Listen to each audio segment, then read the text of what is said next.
Today we are going to learn the XLOOKUP function in Excel. We'll cover a quick summary, its syntax, including match mode and search mode in detail, and then work through 3 tasks, from beginner to advanced. Subscribe to support and help me create more videos. Meet XLOOKUP, Excel's powerful modern lookup tool. Whether you need to find a price by part number, get an employee's details from their ID, or match data across columns, XLOOKUP makes it fast and flexible. It works with exact or approximate matches, handles vertical or horizontal data, and even replaces older functions like VLOOKUP and HLOOKUP. Let's see how it works. XLOOKUP has a few main arguments: lookup value, what you want to find; lookup array, where to look; return array, where to get the result from; if not found, optional, what to show if there's no match; match mode, optional. Match mode also has different arguments you can use. Search mode, optional. XLOOKUP also has different search mode options. And that's how each XLOOKUP argument works.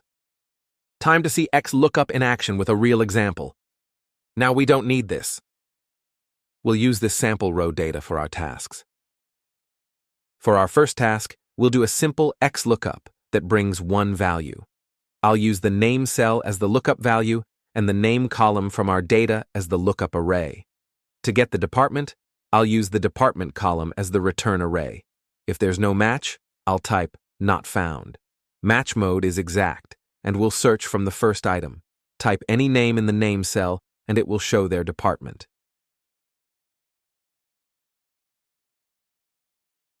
Now let's do a more complex task that retrieves multiple columns. Here, B8 is the name we're looking up, and it will pull the department, job title, email, and salary all at once.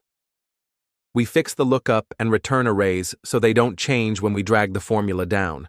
I'll drag this formula down for 4 rows and type in 4 full names, and you'll see it retrieves all the corresponding values instantly.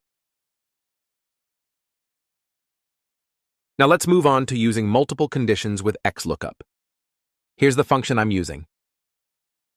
In this case, we're checking 3 conditions at once. For example, name in C15, department in C16, and job title in C17. The formula multiplies these conditions to return a 1 only when all conditions are met. Then it pulls the corresponding value from column M. If no match is found, it shows not found. This way, we can search with multiple criteria and get the exact result we need. Thanks for watching. In the next video, I'll share advanced tasks for XLOOKUP, so make sure to subscribe and stay tuned.